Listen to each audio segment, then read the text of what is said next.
lo vuelve cada vez más pobre, ¿verdad? Que encima de ello va a poder rectificar de los nutrientes, esto lo deja ácido, ¿no? Con un nivel de acidez bastante alto. Entonces, ¿cuál sería la mejor forma? ¿Cuál sería para ustedes la recomendación? Digamos, para un agricultor, un productor que de repente quiere la asesoría de uno de ustedes respecto a sus suelos, ¿no? En esa calidad. Entonces, en realidad han habido muy pocas respuestas respecto a ello. Algunos han sido muy certeras, como por ejemplo, ¿no? Algunos han mencionado embalado, agregado embalado, una opción. Otros han hablado de sensación de pastos, plantas, arbustos, ¿no? Que estén adaptados a la zona, lo cual también es una zona, las características de la zona. Esa también es una buena opción. O utilización de pastos que enriquezcan, ¿no? el suelo, porque acuérdense ustedes que el suelo es un ente vivo. El suelo se considera un ente vivo. ¿Por qué? Porque así como un ente vivo hay un flujo de aire, hay un flujo de agua, hay vida en el suelo, ¿no? Lo cual incrementa justamente su calidad. Y ustedes saben que un suelo nutritivo, altamente nutritivo, también eso repercute, ¿no? En el tipo de pastizal, el tipo de pasto, plantas que nosotros vamos a sembrar. Entonces, antes, por ejemplo, de sembrar, ¿no? O de tratar de cultivar en un suelo pobre, caso de examen, ¿no? Que les presenté, lo más recomendable es preparar el suelo, ¿verdad? Preparar el suelo que sí, vamos subiendo, o sea, porque jamás vamos a permitir o jamás vamos a obtener un buen producto, ¿verdad? A partir de un suelo pues, pobre, un suelo ácido, ¿no? Porque si estamos acá en mi costa, un suelo salinizado, es que previamente no ha sido tratado. Entonces, el día de hoy justamente vamos a hablar acerca del establecimiento de pasturas, ¿no? ¿En qué consiste todo lo que vendría a ser las evaluaciones previas para poder justamente realizar estas labores culturales o labores agrícolas para obtener un lucro? Entonces, ¿qué es necesario para que nosotros podamos establecer un buen potrero? Un potrero se le considera un área de suelo donde se va a cultivar pastos y o forrajes destinados para el consumo animal, pero bajo una alimentación extensiva. ¿Qué quiere decir extensiva? Bajo pastoreo. Eso es un potrero, ¿ya? Al ser, miren ustedes, qué interesante es esto. Al ser un potrero, justamente, al ser un lugar donde va a haber presencia de animales, ¿cómo creen ustedes que tiene que ser el suelo? Tiene que ser, por ejemplo, poroso, tiene que estar altamente nutritivo, las plantas tienen que tener una presencia radicular bastante fuerte. Claro, ¿por qué? Porque el suelo va a soportar el peso de los animales. Y en el caso del ganado vacuno, aparte de que obviamente son animales muy grandes que pesan regular, ¿verdad? Sus pezuñas, ustedes han llevado anatomía, ¿verdad? Y saben que las pezuñas de los vacunos tienden a erosionar el suelo. ¿Sabían eso? ¿Alguien les comentó? La forma de las pezuñas y también el peso provoca erosión del suelo.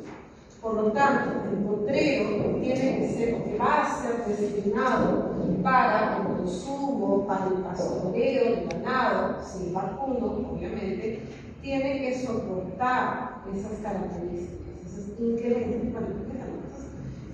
cosas negativas, por así decirlo, ¿no? Si estaríamos hablando, por ejemplo, de pastizales para alpacas, sería otra cosa, ¿no? Las alpaquitas, las llamas, los camellos en general, tienen como almohaditas, son como lobitos, los tienen como almohadas, igualitos, ¿no? Los camellos también tienen almohaditas. Ellos, por ejemplo, cuando pisan, asisten gordos, no erosionan, porque es suave su pisada. Versus lo que se utilizaron barra, toro, o vino también, ¿no? el suelo tiene que estar acondicionado. Entonces, para ello vamos a preparar el suelo. Tenemos que utilizar justamente una semilla adecuada, una semilla de una planta que pueda justamente crecer, desarrollarse bajo las condiciones del planta, bajo las condiciones de ese terreno, ¿no? Si ese suelo es salino, si ese suelo es ácido, si es un suelo básico, lo más recomendable, claro, es utilizar plantas que estén adaptadas a ese suelo. Ahora, eso no quiere decir que no voy a inhalar, eso no quiere decir que no voy a agregar materia orgánica, ¿no? Para justamente suplementar, para que sí, pero son diferentes prácticas agronómicas que nosotros tenemos que coincidir para poder obtener un producto. En este caso, nuestro producto final sería los pastos o sería el incremento de peso de los animales. Sí. Claro, si es mi única fuente de alimentación para ellos, es el incremento de peso. Y para eso necesito plantas que estén debidamente nutridas, ¿no? Escoger pastos adecuados a la región, adaptados a la región, adaptados a ese suelo, ¿no? Y miren ustedes que sean pastos apetecibles para el ganado, porque ¿de qué me sirve yo plantar pastos si el animal no lo va a comer, no le va a gustar? Entonces también, ¿no? Entonces, hay varios puntos claves que uno tiene que considerar y que al momento de dar una capacitación, una asesoría, pues tiene que, en primer lugar, ¿no?, ir a la zona, verificar, inspeccionar, y en base a eso recién determinar, ¿no? Entonces, las consideraciones a tener en cuenta, en primer lugar, pues analizar el suelo para determinar la necesidad de cal y fertilizantes. Si son suelos ácidos, tenemos que encararlo, claro. Y fertilizantes también. Si son suelos pobres, tenemos que fertilizar. Ahora, ¿qué tipo de fertilizantes? Claro, lo más común, rápido y barato es utilizar fertilizantes químicos, ¿no? Pero hoy en día ya este tema tiene muchas aristas, en realidad hay mucha controversia con utilizar fertilizantes químicos y más bien se está tratando de volver a los fertilizantes orgánicos, ¿no? ¿Qué quiere decir esto? Pues utilizar compostaje, compost u otro tipo de productos que sean de naturaleza orgánica. Si el suelo es ácido y hay que aplicar cal, debe hacerse por lo menos de 2 a 3 meses antes de la siembra. Claro, podemos preparar el suelo, acondicionar el suelo, dejar que la cal y los fertilizantes penetren el suelo. Preparar el suelo y disponer de un sistema de drenaje. Si es después de un cultivo, se facilita la preparación del suelo. Además, se aprovecha el abono del cultivo. Yo les pregunto, y a veces chicos, a veces no es solo de saber conceptos, es tan solo de entender e interaccionar. ¿Cómo yo podría establecer un buen sistema de drenaje para suelos? A ver, intentamos, ¿qué es el drenaje? ¿Qué significa drenaje?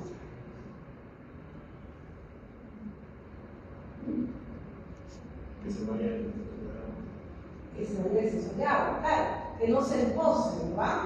O sea, no queremos que el suelo se empose. Y se emposa de agua. ¿Y en qué caso se emposaría el agua?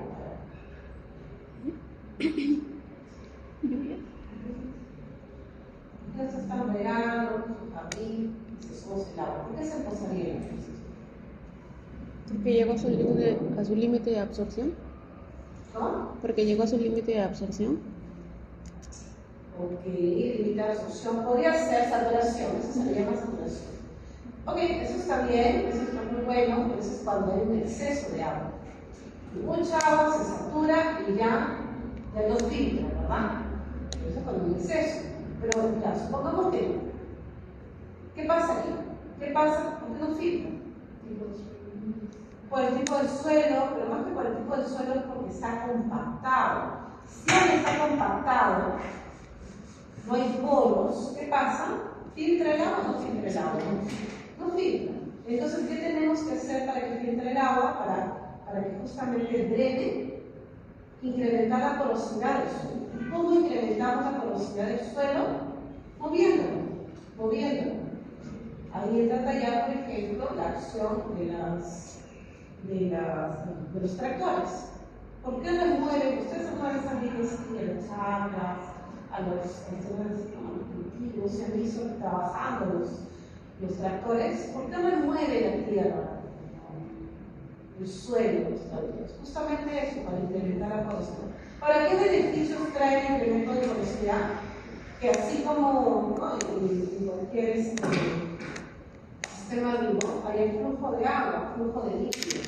Ese flujo de líquido va a permitir que las plantas, ¿no?, penetren en su sistema radicular y absorban el agua, el líquido y los nutrientes que están presentes en el suelo. Entonces,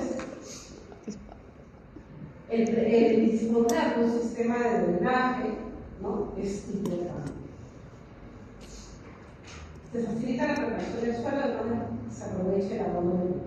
Aplicar fertilizantes al momento de la siembra, según el análisis del suelo o datos anteriores. Sembrar también pastos productivos y inadaptados. Como yo siempre les digo, siempre sembrar pastos que estén adaptados al lugar. No traer pastos que no son, es pérdida de tiempo, pérdida de dinero.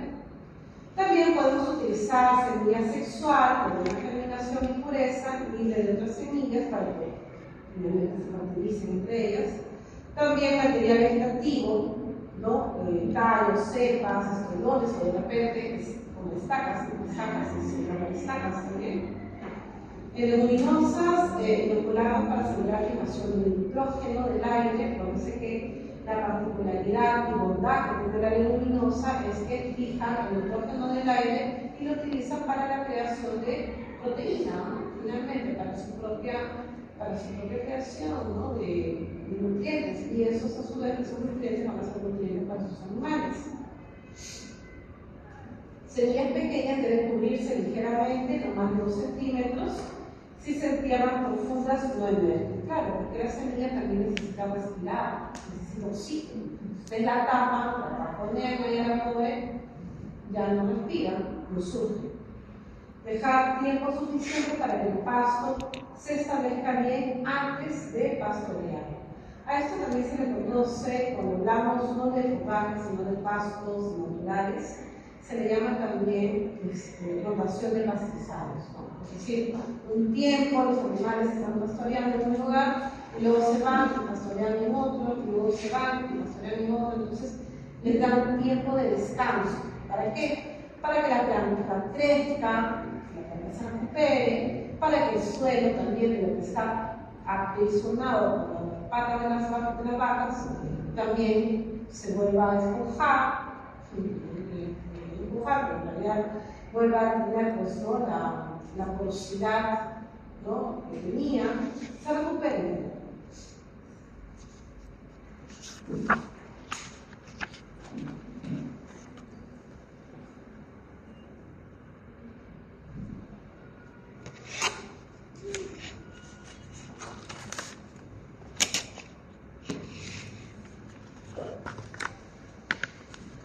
Muy bien, ¿preguntas hasta ahí?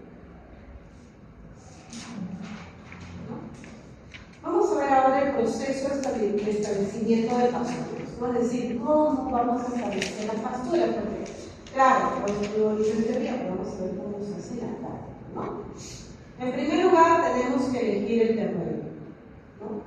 En este caso va a depender del tipo de pastura, es decir, el tipo de pasto que utilizar, duración de la pastura de libertad, si va a ser, ¿no?, estas pasturas que van a ser anuales, es decir, van a durar todo el año, o son simplemente de cortes, ¿no? Quiere decir que las corto y ya no vuelven a surgir, y tengo que volver a sembrarlas. Va a depender de disponibilidad de agua cerca. Efectivamente, hay plantas que requieren, por ejemplo, una buena cantidad de humedad. Hay plantas que requieren, ¿no?, que sus raíces estén constantemente, pues, ¿no?, absorbiendo humedad. Hay plantas que no. Por ejemplo, y yo hablo de pastos, hablo de plantas en general. Por ejemplo, el algodón, el garbanzo, son plantas que solamente requieren una sola regada. La regan una sola vez en el año y producen. Imagínense. En cambio, hay otras plantas normalmente son escondidas, son adaptadas a la selva, que necesitan constantemente estar siendo regadas. Entonces, hay que conocer qué tipo de plantas, qué tipo de pastos, ¿no?, vamos a sembrar, ¿no?, y que se adapten justamente a las condiciones medioambientales, condiciones de humedad, condiciones de lluvia de la zona. También es necesario nivelar el terreno, ¿no?, para uniformizar la profundidad de la siembra, hacer una buena distribución de la humedad en el suelo, mejorar el manejo del agua de riego, germinación uniforme, aumento en la producción de pastos por uniformidad de crecimiento. También pues hay que evitar que sea un movimiento filial, ¿no?, no menores de 5% o mayores de 12%. Ahora, ¿qué desventajas trae esto? Bueno, el desplazamiento de la tierra de cultivo, de su fertilidad, y también, pues, ¿no?, cierto desgaste.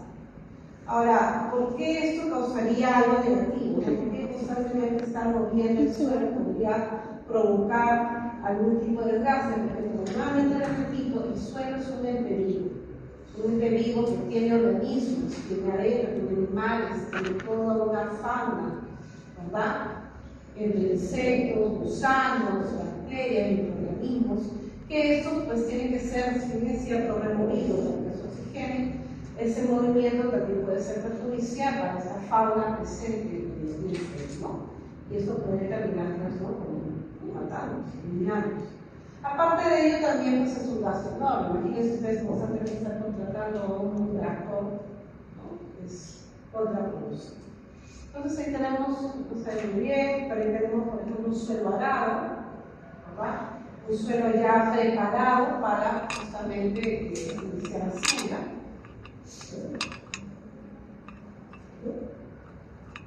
Ahora, supongamos que el suelo, ustedes eligieron el lugar, saben que cerca hay un pozo donde pueden sacar el agua, o saben que cada cierto tiempo hay lluvias, ya eligieron el tipo de semilla que van a utilizar, ya tienen el suelo nivelado. Ahora, ¿qué más van a hacer? Ya tienen todo listo. Lo más recomendable en estos casos es siempre tomar una muestra, ¿no?, una muestra de suelo, para determinar justamente la calidad del suelo. ¿Qué quiere decir la calidad? Si cuenta con los nutrientes necesarios para poder abastecer a esas plantas que ustedes van a sembrar. Acuérdense que estas plantas solamente son abonadas una vez al año, y se da esto justamente al inicio del ciclo. Entonces, esa preparación que ustedes van a hacer, lo tienen que hacer en respuesta a los resultados que les provee el análisis. ¿Qué tipo de análisis? Análisis de minerales. Fósforo, nitrógeno, que son los principales, por ejemplo.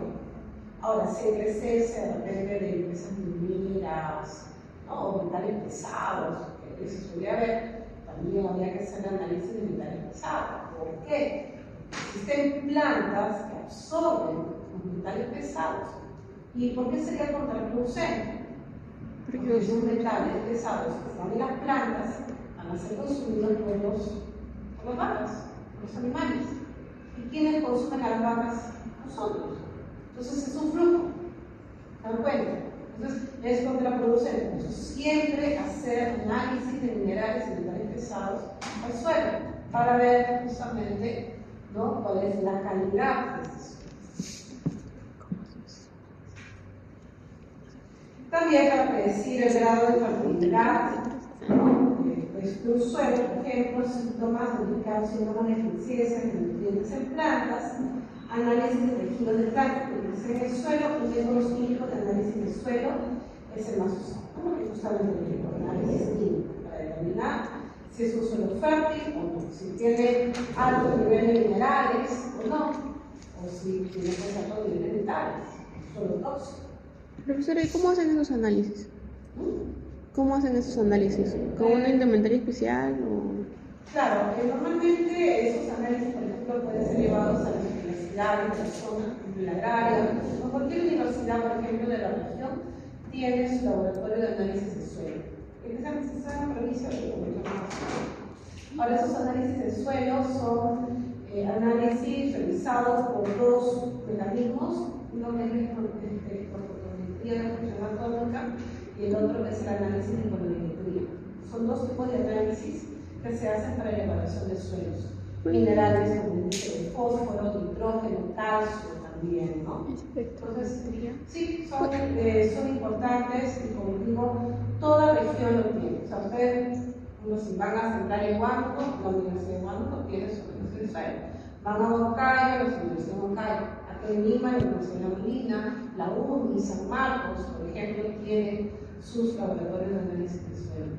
Ahora, no quieren ir a una universidad, hay entidades particulares, ¿no? Hay laboratorios que son conocidos como el Laboratorio Calidad Total, que está también en La Molina, hay otro que es el Laboratorio SGS, también, que es un laboratorio certificado, ISO, ISO certificado, y también ellos hacen análisis de suelos, ¿no? Evaluación de metales pesados y también minerales. Entonces,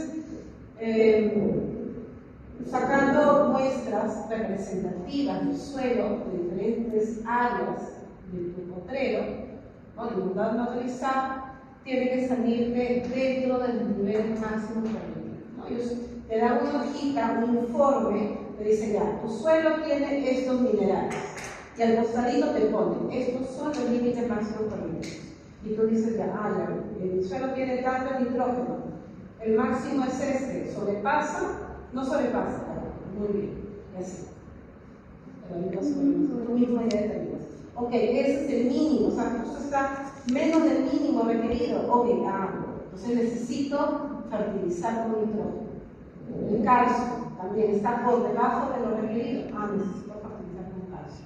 Entonces, hacer un análisis de suelo, chicos, es importantísimo si nosotros queremos justamente sembrar cualquier tipo de pasos, de bajas o cualquier tipo de plantas. Es un diagnóstico prácticamente de un perfil, ¿no? De cómo está, en qué situación se encuentra.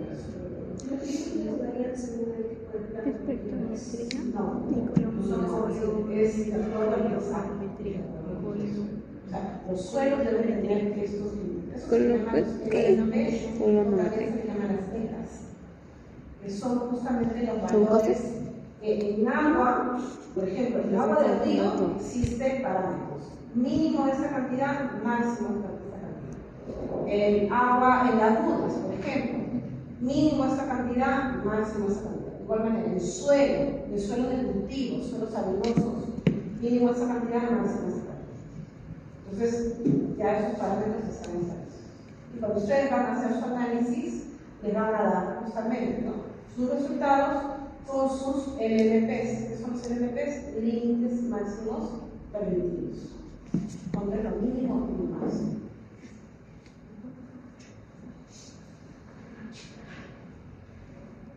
Así es el suelo con pH de 6.1 a 7.3, ¿no? La disponibilidad de la mayoría de nutrientes es óptima. ¿Cuánto es 6.1 a 7.3? Estamos hablando de un pH neutro, ¿no? Bueno, óptimo. Por debajo de pH 7 estamos hablando de un suelo ligeramente ácido, ¿verdad? Con alto porcentaje de hidrógenos intercambiables. Por encima de un pH 7 estamos hablando de un suelo básico, ¿verdad?, con presencia de carbonatos libres. Entonces, ni uno ni el otro es bueno. Ni la presencia de estos hidrogeniones en el suelo, una buena presencia, ni tampoco presencia de carbonatos libres. Entonces, el rango ideal es este. Y cuando ustedes hacen justamente su análisis de suelo, también de básico le hacen su análisis de pH.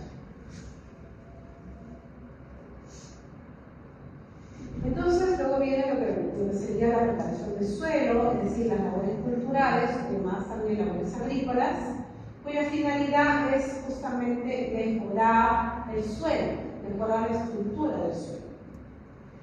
Este objetivo no se alcanza con una sola operación. Primero se destruyen las grandes terrones, o las gravas, se las conoce, y luego se le constituyen los agregados con pequeños terrones. Esto se hace con un esfuerzo mecánico, con un tractor, aplicado al suelo con 20% de humedad. Entonces, ¿por qué tenemos que disgregar estos terrones, estos arbustos, rocones, para que exista porosidad. Si esos terrones están así compactados, ¿habrá filtración de agua? No, no va a permitir tampoco, ¿no?, que las raíces crezcan. Entonces, se tiene que destruir, se tiene que formar los poros. Ahora, ¿cuáles son los fines principales de la preparación del suelo? Bueno, primero, regenerar la estructura del suelo, ¿no?, que incluye justamente un suelo productivo. Pastura es un pasto poco aireado, con macroporos reducidos en porosidad, por efecto de la perfusión de gotas de lluvia, apisonamiento por maquinaria, hombres y animales también, ¿no? Por lo tanto, tiene que reconstituir su estructura grumosa, bullida, porosa. Entonces, tanto el apisonamiento de los animales, el acondicionamiento del hombre, las máquinas, ¿no?, también las máquinas, los tractores pesan, ¿verdad?, y el agua, todo eso en su conjunto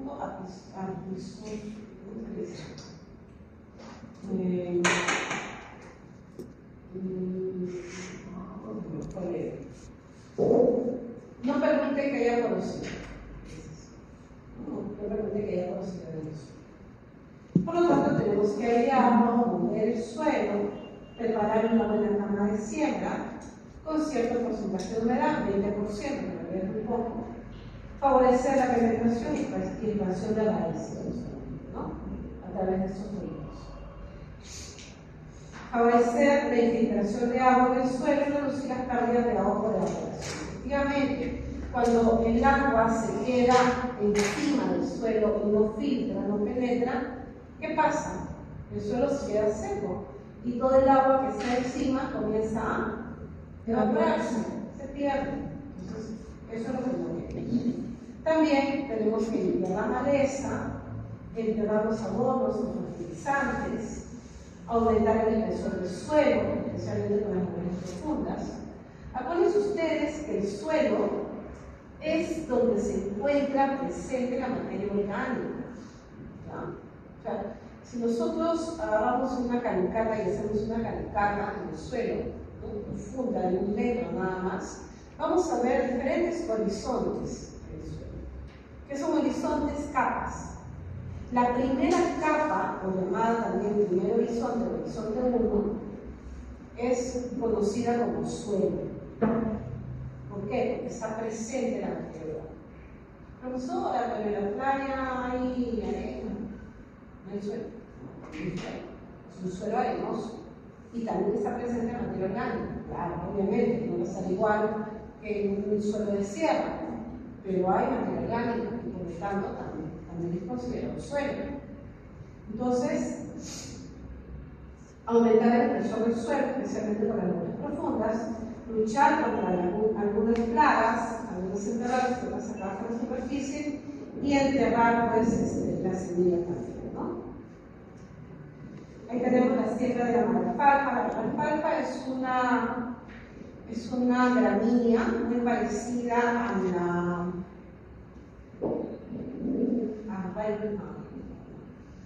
sí, muy parecida a la gas en realidad. Sus hojas son larguitas, parecida a la chara inclusive, a la chara de maíz, muy parecida. Esto, por ejemplo, es un suelo de selva. La selva me parece, no las montañas, pero el tipo de agua podría ser que es un suelo de selva baja, selva alta.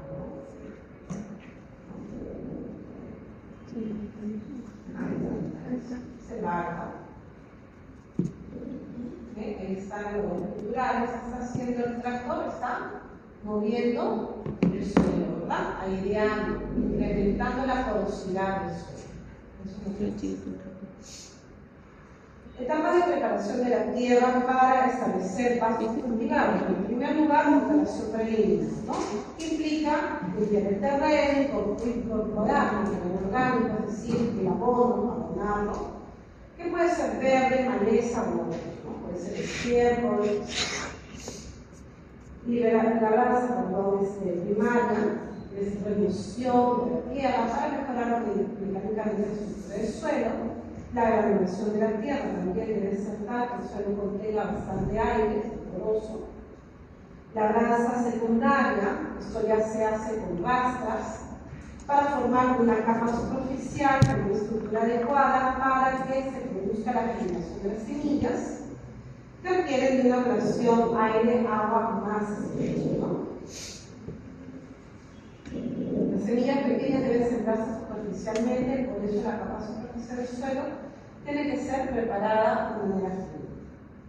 Y luego viene pues la armadura, ¿no? Que es básicamente el movimiento de la tierra, donde los surcos deben quedar iguales, rectos, con la misma profundidad, y esto pues se debe dar en sentido perpendicular a la pendiente, y si se da suerte con curvas también. ¿Qué significa esto?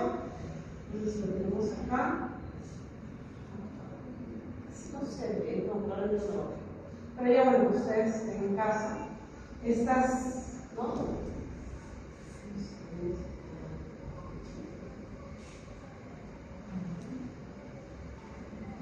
Tenemos acá los tractores, ¿no? En el fondo están los tractores, pero si se dan cuenta, son líneas prácticamente, ¿no? Y cada una de las líneas son conocidas como camellones. Es en esos camellones donde se van a colocar las semillas. Si son semillas pequeñas, entonces tienen que estar de manera diferente. Si son grandes, lo que va a pasar, se siembra y nuevamente se pasa el tractor y el tractor remueve el suelo de tal manera que la semilla queda cubierta. Eso es en el caso de que las semillas sean grandes. Son pequeñas, simplemente quedan, ¿no? Etapa de preparación de tierras para establecimiento de pastos. Bueno, está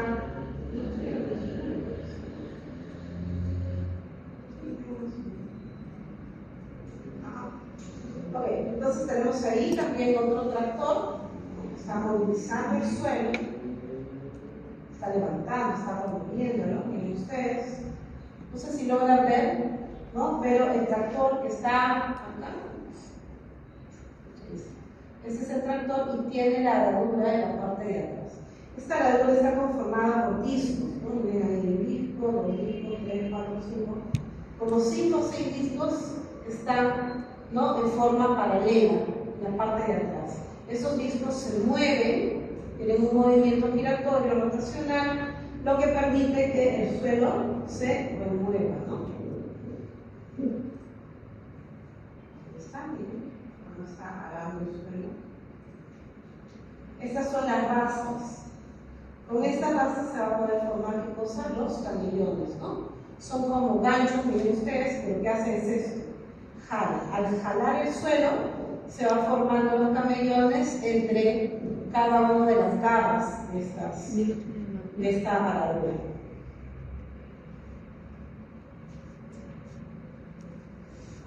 Ahí está, miren, está trabajando. Va avanzando el tractor y va formando los camellones. Ahí está, acá hay un camellón, acá hay otro camellón, acá hay otro camellón.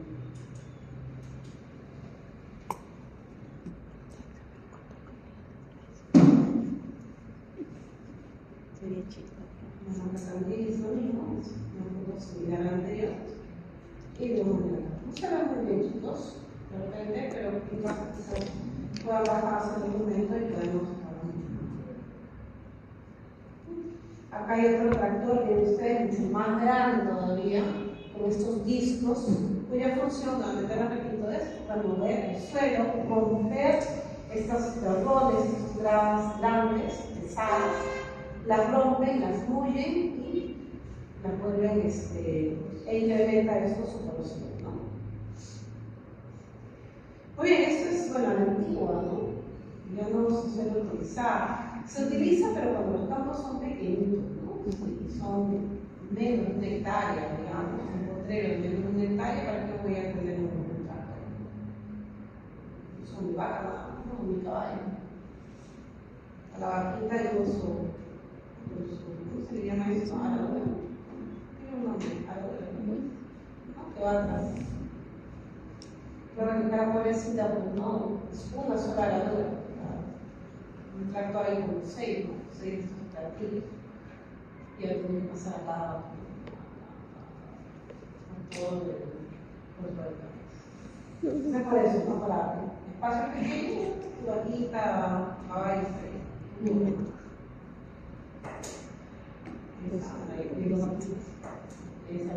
Saludos, compañeros.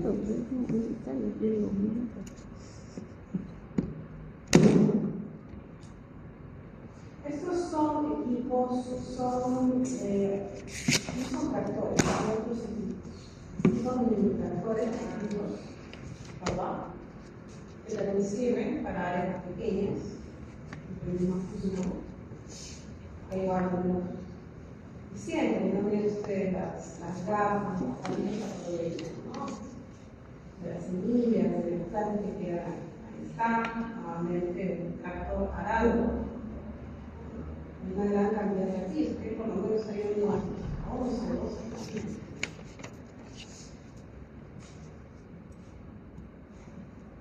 Está una higuera de platino.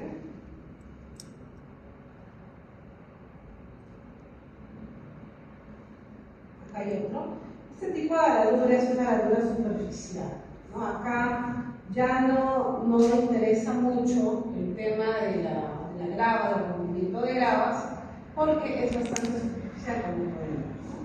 Esto es básicamente para semillas pequeñas, pasturas, por así decirlo. Aquí tenemos todo un equipo muy parecido. El señor no tiene vacas, por eso. Entonces se compró su equipo y está arando también. Miren ustedes, un suelo que podría decirse pobre, ¿no? Nada. Suelo rico es un suelo marrón, suelo pobre es un suelo, miren ustedes, parece hasta arenoso, ¿no? Ciertamente arenoso. Pero para que vean que sigue siendo suelo y que ahí hay material orgánico. Verde, marrón. Muy bien, técnica de siembra. Formas de distribuir la semilla sexual o vegetativa al voleo, ¿no? Voleo significa esto.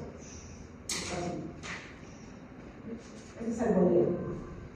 En golpes, colocando, ¿no? Las semillitas en cada uno de los pabellones. A chorro corrido, es decir, avanza el tractor y va chorreando la porción de las semillas, ¿no? O en surcos, de igual manera, o en franjas o pabellones. Asociación de siembra con fertilizantes, NPK. NPK que es nitrógeno, fósforo y potasio, ¿no? Que son básicamente los tres minerales que siempre se requieren para la fertilización del suelo. Ahora, estos tres minerales los encontramos en la linaza, en la follaza, ¿verdad? Así que podemos hacer una materia orgánica, en el compostaje, o también pues, de manera química, ¿no? Más barato, menos esfuerzo, pero también más perjudicial para el medio ambiente, ¿no? Tratamientos a la semilla, bueno, como escarificación o inoculaciones de leguminosas, siembra asociada con un cultivo para reducir costos, simultáneamente, o primero el cultivo y después la pastura, ¿no? De la siembra. En asociaciones de gramíneas con leguminosas, algunas siembras espontáneas en surcos espaciados de 0.5 a 1 metro, usando una relación de 1 a 1 o también de 1 a 2. ¿Qué quiere decir esto? Una semilla de leguminosa, una semilla de gramínea, o una semilla de leguminosa, 2 semillas de gramínea. Entonces, normalmente ya hemos hablado de esto, ¿no? De las asociaciones de gramínea y leguminosa. ¿Por qué? Porque la gramínea le provee al animal energía y la leguminosa le provee proteína. Entonces ahí está ya completo, ¿verdad? La alimentación completa para un animal. Aparte de ello, porque la leguminosa puede proveer de la gramínea, pues, ¿no? De nitrógeno. Parece que la leguminosa atrapa el nitrógeno y lo convierte. Entonces, ese nitrógeno puede ser compartido también con la gramínea. Entonces, hay un tema de retroalimentación. ¿Por qué? Porque al atrapar el nitrógeno del ambiente, ¿no? Las plantas, ellas liberan las enzimas para la degradación del nitrógeno, ¿no? Al suelo, y de esa manera puede ser absorbido por las plantas que están en el suelo. En este caso, pues sería la gramínea. Entonces, no solamente se alimenta la leguminosa ella misma, sino también alimenta a la otra planta, ¿no?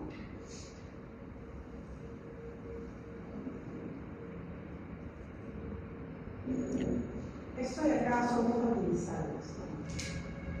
Están ahí, bueno, acá estamos haciendo prácticamente una cama de fertilizantes. Químicos, ¿no? A fertilizar, así. O también pueden estar sembrados,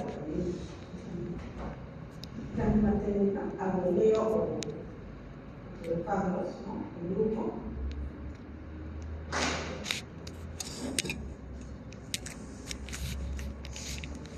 En este caso están utilizando, me parece que esto es fertilizante, pero de los sacos, me parece que esto es fertilizante, ¿no? Y están colocando dentro de una tolva para que a medida que va más avanzando el tractor, va cayendo el fertilizante al suelo y atrás, que tiene la herradura, lo va removiendo. De esa manera va incorporando el fertilizante al suelo, ¿no?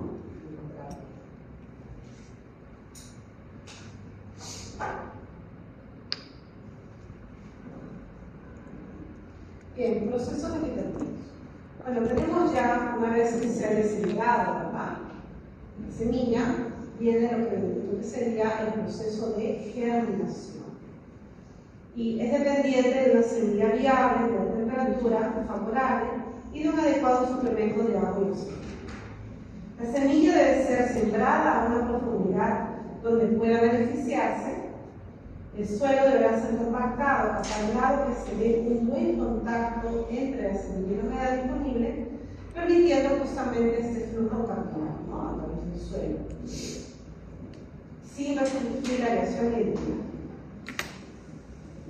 Si hubiera emergencia, bueno, después de la germinación, la yema pulmonar por la elongación o por elongación sale de la superficie como respuesta a la oscuridad, ¿no? Acuérdense ustedes que la planta tiene fototropismo positivo y las raíces tienen fototropismo negativo. ¿Saben lo que es fototropismo, no? Le gusta la luz y la raíz requiere la luz. Eso sabe. Mientras las plántulas emergen, pueden empezar a absorber sales inorgánicas a través de sus raíces, pero será totalmente dependiente de las reservas almacenadas para cubrir su demanda de sustancias orgánicas requeridas para su desarrollo, ¿no? La emergencia del suelo ocurre de 6 a 8 días después de la siembra de las semillas a una profundidad de 1 a 2 centímetros. Entonces ahí tenemos la semilla como se va rompiendo y estos cotiledones pues le va a servir como alimento a la planta que está emergiendo. Una vez que ya emergió, ya su sistema radicular, ya su sistema tiene que estar mojado,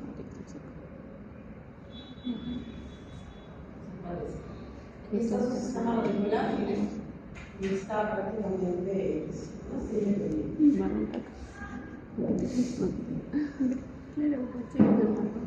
crecimiento y desarrollo. A pesar de que la formación de la clorofila en la primera hoja del tallo es rápida, en el periodo inmediato a la emergencia, la eficiencia de la fotosíntesis en el tejido verde es baja. Claro, porque recién la planta está creciendo, como está creciendo, no tiene muchas hojas.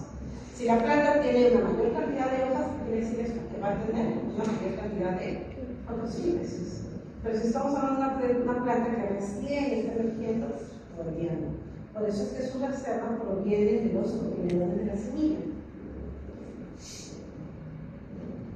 El desarrollo del tallo, entonces, sigue dependiendo de las reservas del endospermo, fibra de la semilla, ¿no? Pero antes de que las reservas se agoten, debe establecerse una adecuada tasa de fotosíntesis. Por ejemplo, las leguminosa y leguminosas muestran una variedad de respuesta a las condiciones ambientales, mientras los rendimientos iniciales se relacionan a la densidad de cielo. Los rendimientos posteriores son similares a pesar de la variación inicial de la densidad de cielo. El buen éxito en el establecimiento depende entonces de ofrecer condiciones óptimas para un rápido desarrollo antes que se presente la contingencia de especies no sembradas, ¿no? Que son justamente la maleza. Entonces, la maleza, comparado con una planta o cualquier cultivo, va a crecer mucho más rápido, va a aprovecharse mucho más rápido del cultivo. Por eso es que antes de producir las siembras se tiene que hacer un desmalezado, y también durante el crecimiento de la planta también se tiene que desmalezar, ¿no? Los cultivos, pastos, también pastos, es para pastoreo, de eso. Miren cómo se ha sembrado, ¿no? De manera lineal. Eso es gracias al tractor.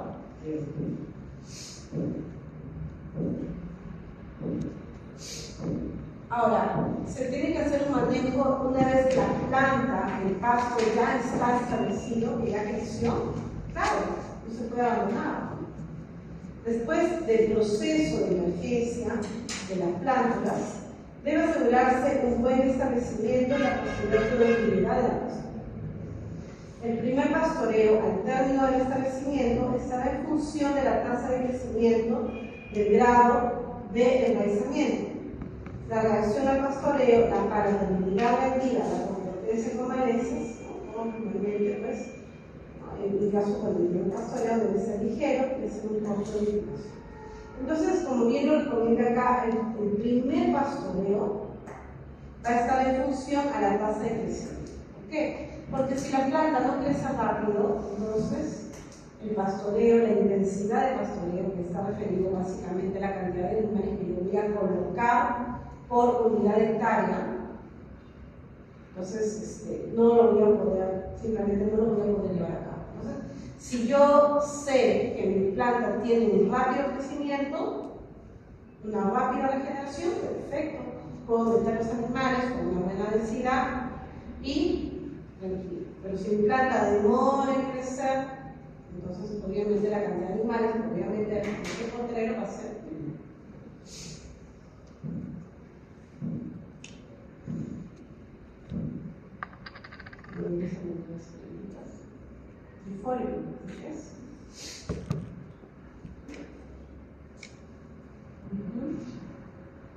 Es una maletaja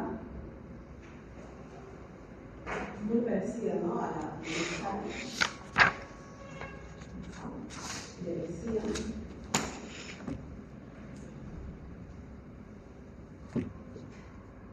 Finalmente tenemos el control de maleza, ¿no? Ya saben ustedes, el control de maleza se tiene que hacer el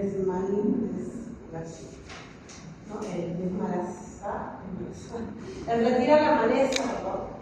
del suelo tiene que hacerse de manera desde el momento en que, desde antes Si no lo quieres, dámela. tiene que ser rosa. La mala hierba es cualquier planta no deseada en el campo, normalmente nociva, con poco o ningún valor nutritivo. En realidad la maleza lo que va a ser perjudicial es que se roba los nutrientes del suelo. Y finalmente se roba los nutrientes y no lo utiliza, si el animal no lo puede comer. Porque la mayoría de las malezas no son baratas, son amargas. Entonces puede ser nociva, tóxica para el animal. Compiten por agua, luz y nutrientes y espacio con otras plantas y disminuye la calidad del suelo. El control de las malezas puede ser manual, mecánico o también químico cuando le agrego un pesticida. Solo lo sacamos. Para reducir la pérdida ocasionada por maleza, bueno, primero tenemos que prevenir, evitando que una maleza invada la región, el potrero. Control que a pesar de su presencia esté limitada y reducida la manifestación, es decir, constantemente está desmalezando para evitar que la maleza se disemine, y erradicar, o la erradicación, es la completa eliminación de la maleza. Eso es prácticamente imposible. ¿Por qué? Porque las semillas de maleza viajan en el agua, viajan en el aire, ¿no? Esas son tan pequeñitas que ni siquiera las sentimos. Viajan en el aire, de pronto tú dices, uy, pero ¿por qué de pronto tengo maleza si yo ya la había quitado de raíz todas? No, es que viene con el aire, o vino con el agua. ¿No? Yo regué y en el agua vino la maleza, y el aire también. Tenemos alguna pregunta, chicos? ¿Sí? ¿Cómo puede venir por el agua? ¿No? ¿Cómo puede venir por el agua? Bueno, lo que pasa es que las semillas, a ver, las malezas normalmente son inflorescencias. Inflorescencia, un ejemplo de inflorescencia es, por ejemplo, la planta de choclo. ¿Ha visto usted la planta de choclo? ¿No? Sí, sí, sí. La planta de choclo tiene como unas espigas, ¿verdad? Esas espigas son llamadas inflorescencias. Las malezas también presentan esas espigas, pero esas espigas no están pegadas o muy insertadas en la base de la planta, ¿no? en esta inflorescencia. ¿Por qué? Porque la naturaleza, en su sabio comportamiento, al saber que estas plantas son indeseables, ha hecho que estas semillas sean muy sensibles en el sentido de que puedan volar, ¿no? El aire las bota y las disemina en el agua, las disemina en el suelo. Por eso le digo, o sea, las semillas de estas malezas pueden llegar por el agua por el suelo porque se diseminan hacia abajo.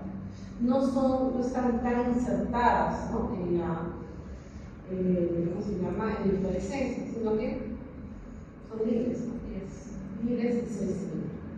Entonces, tiene su propósito, ¿no? Ahora, ¿cuál es el propósito de la maleza? No lo sé.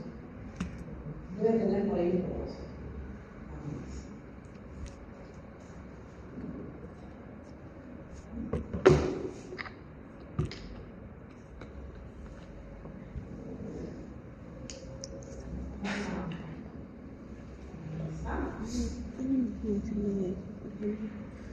Okay. Son rayos, son